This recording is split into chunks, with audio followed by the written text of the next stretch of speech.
فرمایا کان الناس امتا واحدہ، لوگ ایک ہی امت تھے۔ کیا مطلب ایک ہی امت تھے؟ اللہ والے تھے، اللہ کے رستے پر چلنے والے تھے، اللہ کے مطلوب رستے کے مسافر تھے۔ اس کے بعد یہاں پہ ایک جملہ محذوف ہے جو یہاں پہ نہیں لکھا گیا ہے، لیکن یہ کہ عبارت کے اندر یعنی بٹوین دا لائن وہ موجود ہے۔ لوگوں نے اختلاف کیا۔ اختلاف کیوں کیا؟ دنیا کی زندگی ان کو کھبا دی گئی ہے۔ زین للذین کفروا الحیات الدنیا، اللہ کی راہ پہ چلنے کے لیے دنیا کی زندگی کے نعمتوں کی قربانی دینی پڑتی ہے، تو جن کو دنیا کی زندگی کی نعمتیں محبوب تھیں وہ یہ قربانی نہیں دے سکے۔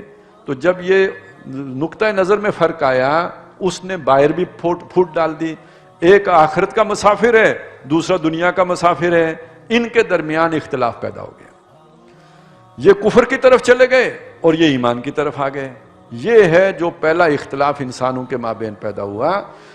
تو فبعث اللہ النبیین، تو اللہ نے نبیوں کو مبعوث کیا تاکہ جو لوگ اس طرف چل پڑے اور بھول ہی گئے اللہ کو اور آخرت کو اور قیامت کو اور رسول کو اور کتابوں کو اور ہدایت کو اور حق کو بھول چکے، بالکل دنیا میں غرق ہو چکے، یہ نبی آئے۔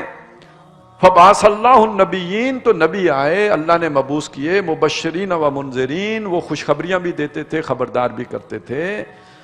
وَأَنزَلَ مَعَهُمُ الْكِتَابَ، اور اللہ نے ان کے ساتھ کتابیں اتاری، بالحق، با مقصد سچی کتابیں، لِيَحْكُمَ بَيْنَ النَّاسِ فِي مَا اخْتَلَفُوا فِيهِ، تاکہ وہ فیصلہ کر دے لوگوں کے درمیان ان چیزوں میں جن میں وہ اختلاف کرتے تھے۔ اب یہ ایک بات یہاں پہ ذہن میں لائیں، ہمارے عام محاورے میں کیا مسلمان کیا نہ ماننے والے ایک بات کہتے ہیں کہ دنیا میں جھگڑا 3 باتوں سے ہوتا ہے، زن، زر اور زمین، یہی کہتے ہیں نا۔ کیوں؟ کہ میں بھی حاصل کرنا چاہتا ہوں، دوسرا بھی حاصل کرنا چاہتا ہے، تو جہاں پہ بھی انار ایک ہوگا، بیمار 100 ہوں گے تو جھگڑا ہوگا۔ مسئلہ یہ ہے کہ جو بھی حاصل کرنا چاہتا ہے زیادہ سے زیادہ حاصل کرنا چاہتا ہے۔ اب یہاں سے سارے جھگڑے کھڑے ہوتے ہیں۔ اگر یہ نقطہ آپ پالیں تو پہلی جنگ عظیم کیوں ہوئی آپ کو سمجھ آ جائے گی، دوسری جنگ عظیم کیوں ہوئی آپ کو سمجھ آ جائے گی۔ اچھا چلیں وہ تو پہلے ہو گئی، صدیاں گزر گئیں، اب جو ہونے جا رہی ہے کیوں ہونے جا رہی ہے؟ یہ تیل کی ساری دولت میرے ہتھے لگ جائے، یہ معدنیات ہمارے ہاتھ آ جائے۔ دنیا کی سطح پہ بھی جنگیں اسی لیے ہوتی ہیں اور ہمارے خاندانوں میں بھی جنگیں اسی لیے ہوتی ہیں۔ یہ سارے اچھا اسی پر یہ سمجھ لیجئے مذہب میں بھی اختلاف اسی وجہ سے ہو جاتے ہیں۔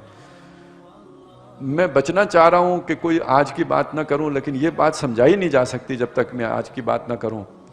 مجھے اپنی مسجد کے باہر الصلاۃ والسلام علیکہ یا رسول اللہ اس لیے لکھنا پڑتا ہے کہ صرف یہ والے لوگ ہی اندر آئیں، یہ میرا ٹریڈ مارک ہے، باقی یہیں سے دفع ہو جائیں۔ نشانی بنا کے رکھنی پڑتی ہے۔ میں نے مثال وہ دے دی، باقیوں کے لیے بھی ہے۔ وہ لکھا ہی ایسا ہوگا، باہر ہی سے پتہ لگ جائے گا کہ یہ فلانے مسلک کی مسجد ہے، اس کا مطلب میرے مطلب کے بندے ہی اندر آئیں، دوسرے آ کے یہاں فساد نہ پیدا کریں۔ میری دکان ان سے چلے گی، یہی چندے دیں گے، انہی سے میں مسجد کی توسیع کروں گا اور اسی سے اپنی توند کی بھی توسیع کروں گا، دونوں وسعتیں اسی دم سے چلیں گی۔ تو یہ بغیم بینہم جو پیدا زدم زدہ پیدا ہوتی ہے، اصل میں اس کے پیچھے دنیا کی محبت ہوتی ہے، ارج ٹو ڈومینیٹ ہوتی ہے، پھر وہ مسلکی اختلاف کی شکل بھی اختیار کر لیتی ہے۔ دین میں بھی اختلاف اسی سے پیدا ہوتا ہے، اصل جھگڑا وہ ہے دنیا کی محبت، اور یہی پھر آپ کو شیطان کا پیرو بھی بنا دیتی ہے مکمل طور پر۔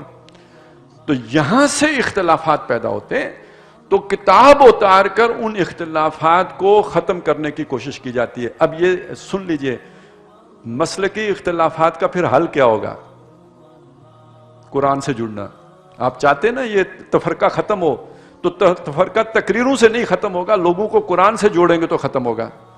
تو لِيَحْكُمَ بَيْنَ النَّاسِ فِي مَا اخْتَلَفُوا فِيهِ، تاکہ اس کتاب کے ذریعے سے فیصلہ فرما دے ان تمام امور میں جن میں کہ وہ اختلاف میں پڑے ہوئے ہیں۔ وَمَا اخْتَلَفَ فِيهِ إِلَّا الَّذِينَ أُوتُوهُ مِن بَعْدِ مَا جَاءَتْهُمُ الْبَيِّنَاتُ بَغْيًا بَيْنَهُمْ، اور نہیں اختلاف کیا لوگوں نے مگر انہی لوگوں نے کیا کہ جن کے پاس کتاب موجود تھی۔ تو کیوں کیا؟ حق نہیں جانتے تھے؟ جانتے تھے، بغیم بینہم، آپس کی زدم زدہ کی وجہ سے۔ زدم زدہ کیوں ہے؟ وہ دنیا کی محبت کی وجہ سے۔ تو اس زدم زدہ کی وجہ سے آپس میں پھٹے، پھر دین کو بھی پھاڑ دیا۔